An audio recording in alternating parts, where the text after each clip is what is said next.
اللہ والے جب مراقبہ کرتے ہیں تو دل پر ہی کرتے ہیں، آنکھیں بند کر کے، گردن جھکا کے، دل کی طرف خیال کر کے بیٹھ جاتے ہیں۔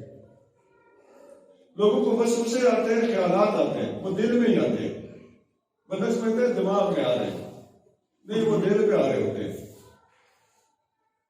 حکیموں کو پتہ ہے، حکیم صاحب پچھلی بات، حکیموں کو پتہ ہے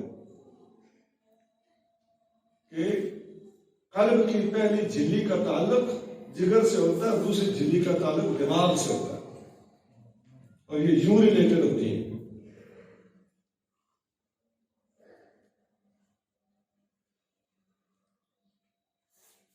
اگر آپ کو وسوسے، خیالات، پریشانیاں تنگ کرتی ہیں، بعد میں دیکھتے ہیں مجھے شک پہ رہتا ہے، میرا وضو ہے لیکن کوئی ہر وقت کئی ہوتے ہیں برتن دھوتی رہتی ہے، ٹھیک ہو گیا، کتا آیا اسی پھونک مار گیا اسی، اس قسم کے وہم ہوتے ہیں، وسوسے ہوتے ہیں۔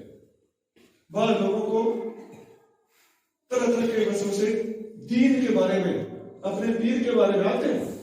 نبی پاک نے صلی اللہ علیہ وسلم کو صحابہ کرام نے عرض کیا، یا رسول اللہ وسوسے بہت آتے ہیں، ایسے ایسے وسوسے ہیں کہ ہم آپ کو بتا بھی نہیں سکتے۔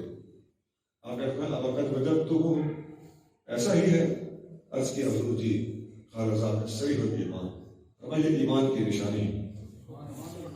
کافر کو کیا وسوسہ آئے گا؟ ٹھگی پلیت ہے، شیطان ہے، ٹھگی وہاں کرتا ہے، سن وہاں لگاتا ہے، نقب وہاں لگاتا ہے جہاں خزانہ ہوتا ہے۔ یہ تمہارے دل کے اندر خزانے کے وجود کا ثبوت ہے۔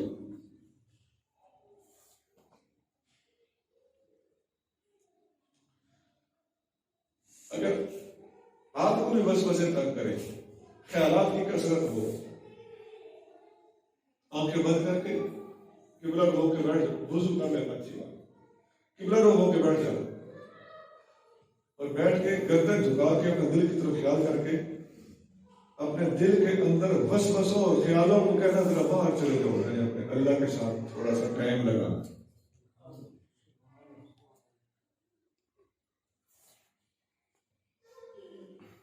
خیالات نکل جائیں، دل خالی ہو جائے۔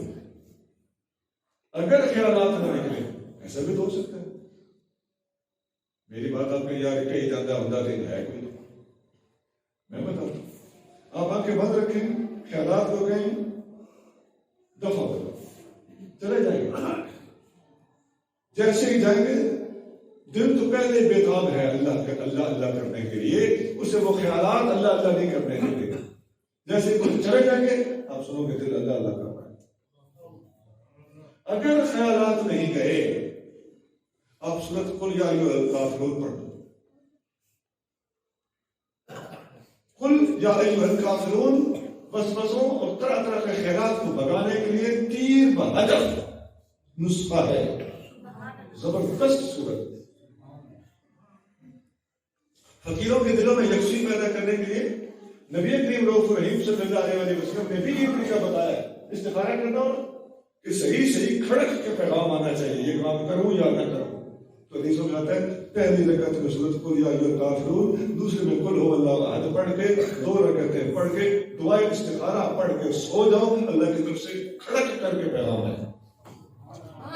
یہ صورتیں اسی لیے چنی گئی۔ تو یہ ساری بات میں آپ کے سامنے دل کے حوالے سے، پھر آخر میں دل کے اندر آنے والے وسوسوں کو ختم کرنے کے حوالے سے، اور آج ایک مدرسے کا افتتاح ہے اور قرآن کے نزول کے حوالے سے بات شروع ہوئی تھی کہ قرآن نازل کس چیز پر ہوا ہے۔